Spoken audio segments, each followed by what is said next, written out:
ខ្ញុំដកពីសារព័ត៌មាន The Guardian របស់អង់គ្លេសបើយោងតាមការផ្សាយរបស់ The Guardian បានឲ្យដឹងថាមន្ត្រីសហរដ្ឋអាមេរិកនិងមន្ត្រីរុស្ស៊ីបានរៀបចំផែនការថ្មីមួយទៀតដោយស្ងាត់ដើម្បីបញ្ចប់សង្គ្រាមរបស់រុស្ស៊ីនៅអ៊ុយក្រែនដែលហើយនៅក្នុងផែនការនោះគឺនឹងតម្រូវឲ្យទីក្រុងគៀវប្រគល់ទឹកដីទៅរុស្ស៊ីហើយនឹងកំណត់ទំហំយោធារបស់អ៊ុយក្រែនហ្នឹងបាទយ៉ាងខ្លាំងតែម្ដងនេះបើយកតាមសេចក្តីរាយការណ៍នានាដែលចេញផ្សាយនៅថ្ងៃពុធនេះបាទហើយការបែកធ្លាយនៅផែនការនេះគឺស្របពេលដែលយន្តហោះគ្មានមនុស្សបើកនិងមីស៊ីលរបស់រុស្ស៊ីសម្រុកវាយប្រហារទៅលើទីក្រុង Ternopil របស់ប្រទេសអ៊ុយក្រែនហើយបានសម្លាប់មនុស្សអស់ចំនួន25នាក់សេចក្តីព្រៀងនៃផែនការនេះត្រូវបានគេរាយការណ៍ថាត្រូវបានបង្កើតឡើងដោយអ្នកតំណាងរបស់លោក Donald Trump គឺលោក Steve Witkoff និងទីប្រឹក្សាវិមានក្រំឡាំងលោក Kirill Dmitriev ដែលនឹងបង្ខំឲ្យមានវិធានការដ៏ធ្ងន់ធ្ងរទៅលើប្រទេសអ៊ុយក្រែនហើយនឹងផ្ដល់ឲ្យរុស្ស៊ីនៅការគ្រប់គ្រងដែលមិនធ្លាប់មានពីពេលមុនមក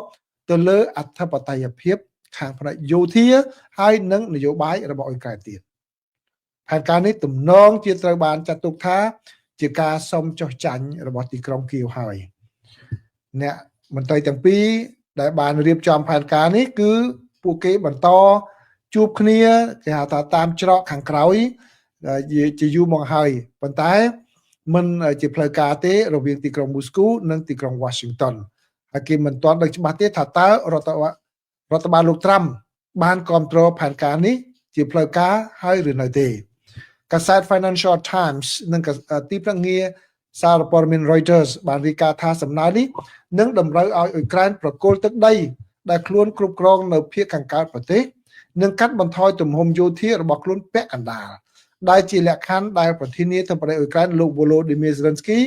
ធ្លាប់ហៅថាជាលក្ខខណ្ឌមិនអាចដំណើរការបាននោះទេលក្ខខណ្ឌផ្សេងទៀតរួមមានការកំណត់ជំនួយយោធារបស់សហរដ្ឋអាមេរិកនិងប្រភេទអាវុធដែលប្រើប្រាស់ដោយយោធារបស់អ៊ុយក្រែនបាទសេចក្តីព្រៀងផែនការសន្តិភាពនេះគឺមាន28ចំណុចដែលហាក់ដូចជាត្រូវបានបំផុសគំនិតឡើងស្រដៀងគ្នានឹងផែនការដែលរដ្ឋបាលលោកប្រធានាធិបតី Donald Trump បានបង្កើតឡើងដើម្បីបញ្ចប់សង្គ្រាមនៅតំបន់ Gaza ហើយសារព័ត៌មាន Axios បានរាយការណ៍ដំបូងអំពីផែនការនេះដោយឡែកនៅពេលដែល The Guardian តាក់ទងទៅសេតវិមានដើម្បីសុំអត្ថាធិប្បាយបំភ្លឺបន្ថែមអំពីផែនការនេះគឺសេតវិមាននៅមិនទាន់មានការឆ្លើយតបយ៉ាងណានោះឡើយទេបាទប្រិមត្តបានដឹងហើយគឺទីក្រុង Washington បានលើកឡើងម្ដងហើយម្ដងទៀតថាខ្លួនចិត្តសម្រេចបានកិច្ចព្រមព្រៀងសន្តិភាពរវាងរុស្ស៊ីនិងអ៊ុយក្រែនប៉ុន្តែសំណើទាំងនោះបានបរាជ័យពីព្រោះពួកគេនឹងផ្ដល់ឲ្យបាទផែនការទាំងអស់នោះនឹងផ្ដល់ឲ្យរុស្ស៊ីតាមការទាមទារភាគច្រើនរបស់រុស្ស៊ីតែម្ដងបាទខណៈពេលដែលគឺបង្ខំឲ្យទីក្រុងគៀវធ្វើសម្បទានយ៉ាងឈឺចាប់បាទដូច្នេះហើយ